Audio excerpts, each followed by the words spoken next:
का तो घोषणा पत्र जारी होने के बाद कुछ लोगों को कांग्रेस ज्वाइन कराई गई, जिनमें नाम सुमित्रा सिंह, सलावत खान, विवेक बोहरा। इन तीनों ने आज कांग्रेस का हाथ थामा। इन तीनों से बात की हमारे संवाददाता गोवर्धन चौधरी ने। पूर्व विधानसभा अध्यक्ष सुमित्रा सिंह ने आज कांग्रेस का दामन थाम लिया है। एक तरह से उनकी घर वापसी हुई है।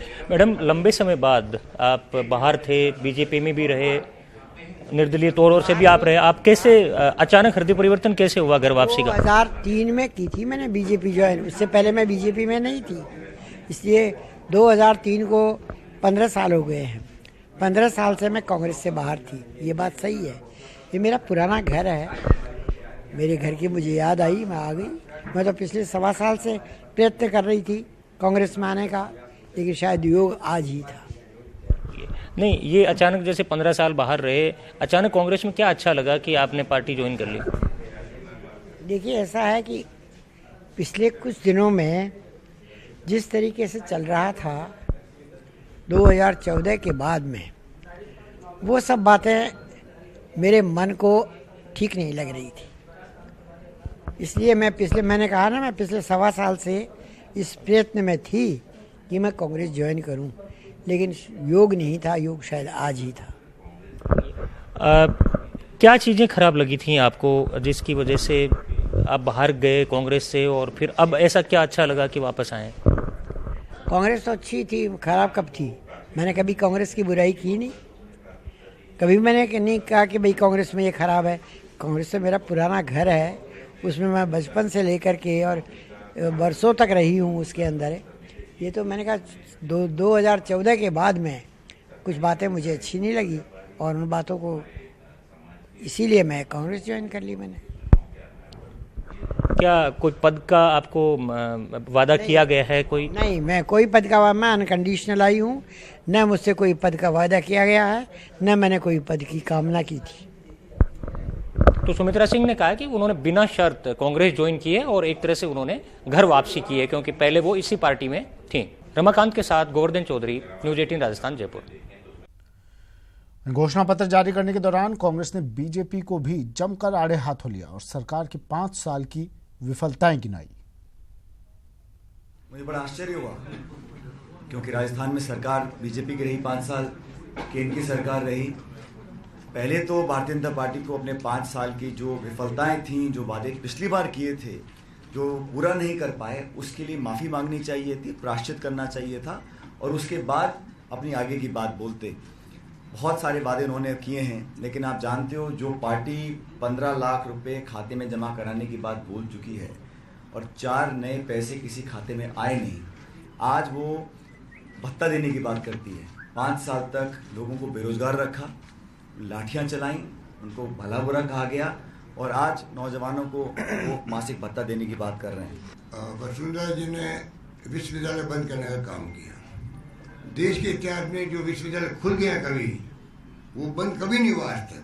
पहली बार हरदेव जोशी के नाम से जो हमने माखनलाल चतुर्वेदी की तर्ज पर एक शानदार विश्वविद्यालय प्रारंभ किया था। आने वाले वक्त में यहाँ जो हाईटेक हो गया, आपका मीडिया भी, सब कोर्सेज चलते उसके अंदर, उसको बंद करने का तुक आज तक समझ नहीं आया। डॉक्टर अंबेडकर की यूनिवर्सिटी चालू की। अंबेडकर नाम तो मोदी जी कई बार लेते हैं, उनके नाम की यूनिवर्सिटी को बंद करने का तुक क्या था? स्पोर्ट्स यूनिवर्सिटी हमने बंद की, स्पोर्ट्स यूनिवर्सिटी शुरू करी, वो काटने के अंदर है। तो ये लंबी बातें मैं नहीं कहना चाहूँगा। इतना कहूँगा कि जो उस वक्त में जो स्कीम चली थी, इवन हमने 5,000 रुपये पेंशन के लिए पत्रकारों के लिए, सीनियर पत्रकारों के लिए, क्या तुक था बंद करने का? मैं इसलिए नहीं करूँगा, आप पत्रकार बैठे हुए हो, ये तो 5 साल से बोल रहे हैं। जो स्कीमें हमने वेलफेयर की थी, पत्रकार, साहित्यकार, लेखक, वो तमाम बंद कर दी। आज वसुंधरा जी बताएं कि ये 5 साल में आपने इस प्रकार बंद करने का काम क्यों फैसला किया? कोई जवाब।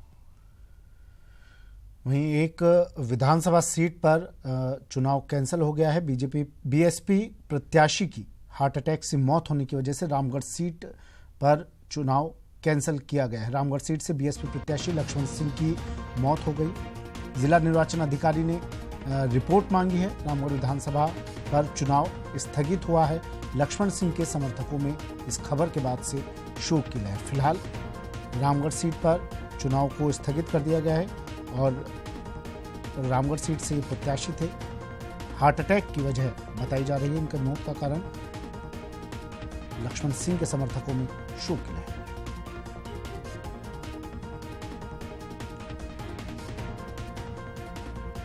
बहुजन समाज पार्टी के प्रत्याशी थे रामगढ़ सीट से लक्ष्मण सिंह। जिला निर्वाचन अधिकारी ने अब रिपोर्ट मांगी है। स्थगित फिलहाल इस विधानसभा सीट का चुनाव होगा।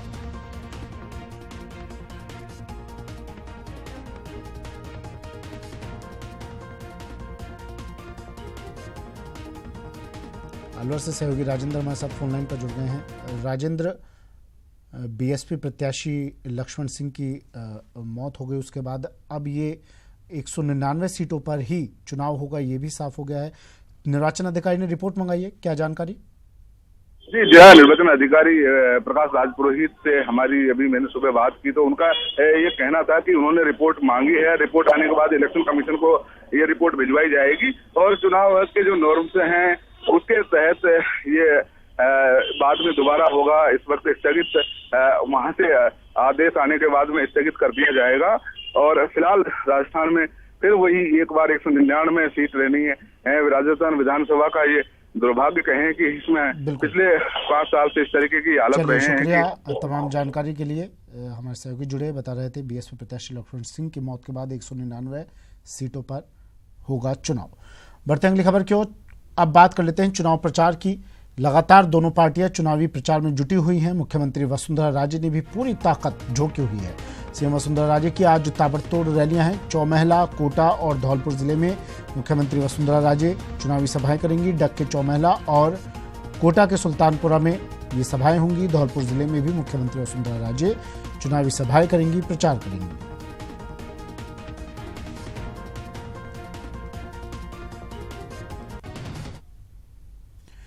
वहीं इस चुनावी महासंग्राम में अशोक गहलोत भी लगातार कमर कस के चुनावी प्रचार कर रहे हैं। अशोक गहलोत का प्रचार अभियान भीलवाड़ा और टोंक में आज चुनावी प्रचार करेंगे। अशोक गहलोत भीलवाड़ा के गुलाबपुरा और टोंक के दूनी में सभाओं को संबोधित करेंगे।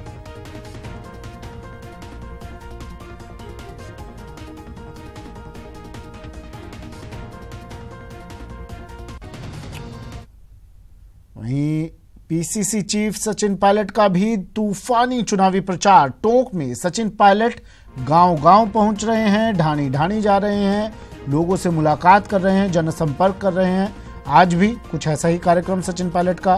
भरतपुर और करौली जिले के दौरे पर आज सचिन पायलट रहने वाले हैं। भरतपुर के नगर में सचिन पायलट एक चुनावी सभा को संबोधित करेंगे। करौली के तिहरिया और हिंडौन सिटी में भी रैली करेंगे।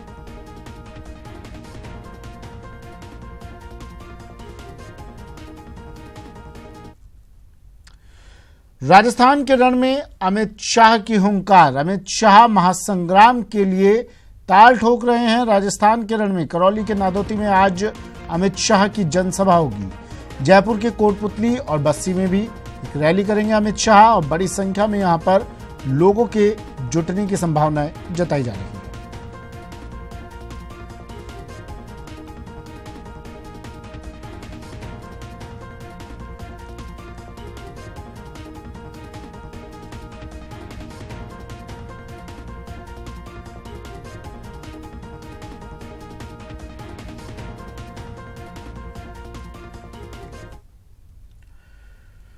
प्रदेश में स्वतंत्र और निष्पक्ष चुनाव के लिए संवेदनशील और अति संवेदनशील मतदान केंद्रों पर वेबकास्टिंग करवाई जाएगी। प्रदेश में पहली बार 3 मेगापिक्सल आईटी कैमरों के जरिए वेबकास्टिंग करवाई जाएगी।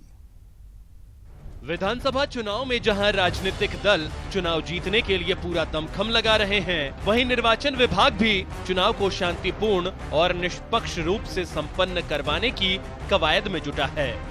इसी को देखते हुए इस बार अति संवेदनशील मतदान केंद्रों की लाइव वेबकास्टिंग की जाएगी। लाइव वेबकास्टिंग के जरिए अपने कार्यालय में बैठे अधिकारी मतदान केंद्र की पूरी स्थिति पर नजर रख सकेंगे। जितने भी क्रिटिकल पोलिंग स्टेशन हैं, उनमें से चयनित पोलिंग स्टेशनों पर वेबकास्टिंग की जाएगी इस बार में। उसमें उनकी लाइव स्ट्रीमिंग रहेगी, जो जिला लेवल पे रिटर्निंग अधिकारी के लेवल पे और राज्य स्तर पे यहाँ सीईओ कार्यालय में और ईसीआई के जो अधिकारी हैं सीधा उनका देख सकेंगे प्रसारण। राज्य निर्वाचन विभाग ने मतदान के दिन नजदीक आते ही राज्य में शांतिपूर्ण और निष्पक्ष चुनाव के लिए पूरी तैयारी कर ली है, ताकि लोकतंत्र के महापर्व के प्रति आम जन का विश्वास बना रहे। न्यूज़ 18 राजस्थान के लिए जयपुर से प्रेम मीणा की रिपोर्ट।